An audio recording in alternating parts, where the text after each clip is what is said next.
Here's a walstad style fish bowl, and got the bowl from Waitrose, acrylic lid cut from eBay. Just asked for the size, measured it, and it all fits. Got some crystal red in there, some stem plants. There's no heater.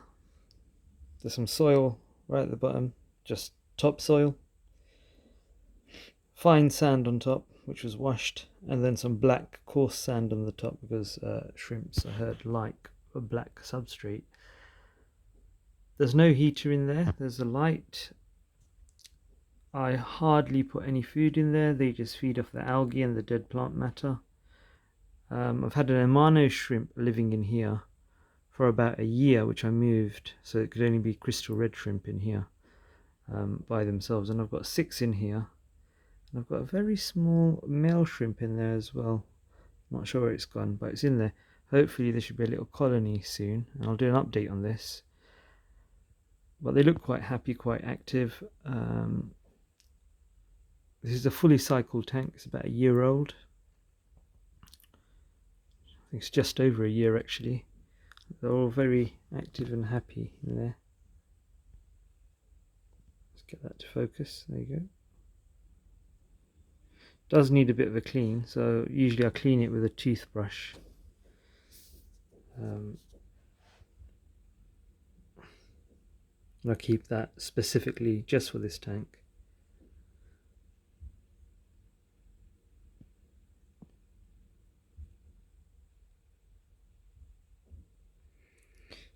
I'm not sure if this is pearling, but it looks like the plants are pearling. I'm not sure.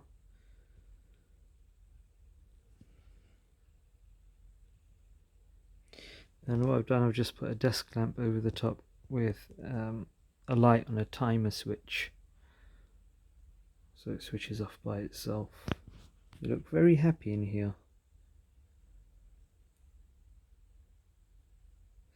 I think in photo period, I'm going to leave the lights on for maybe, I think 8 hours is too much. You get too much algae, so I might cut that down to about 6 hours. See how they get on. I'm not sure what these dots are, so if anyone knows, can you let me know what they are? The shrimp don't seem to go like they want to eat. Don't seem like they want to eat it, so they're kind of leaving it. No, they're just going for the algae that's in the tank. Let's see if we can get them. I fill this with reverse osmosis water, so I don't have to dechlorinate it.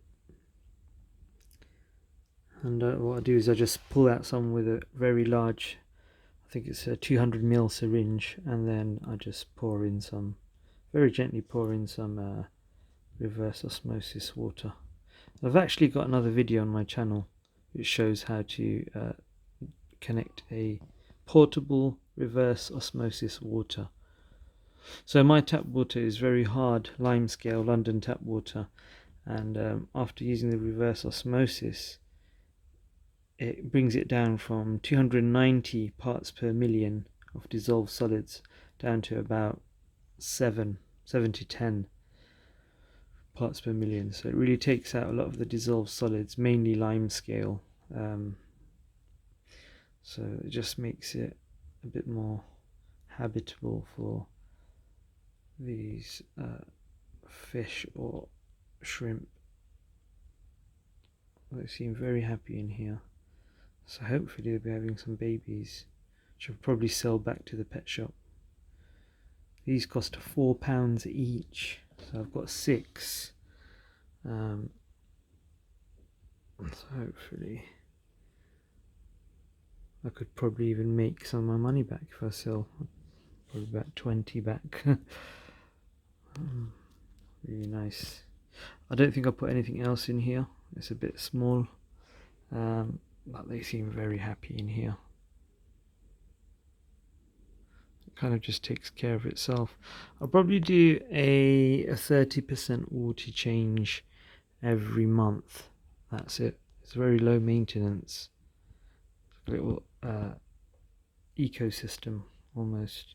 It's got quite a relatively deep substrate. I would say that's about 2 inches to 2.5 inches deep.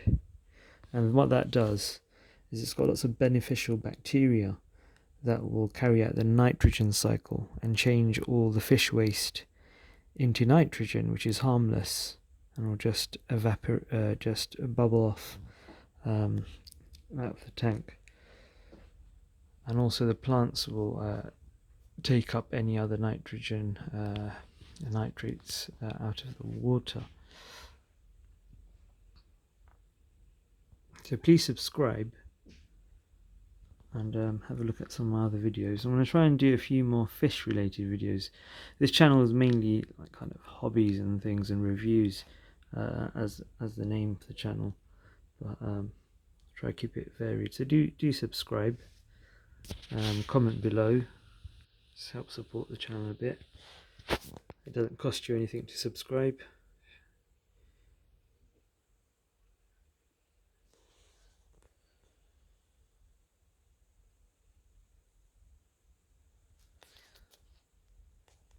So I'm not going to monetize this, so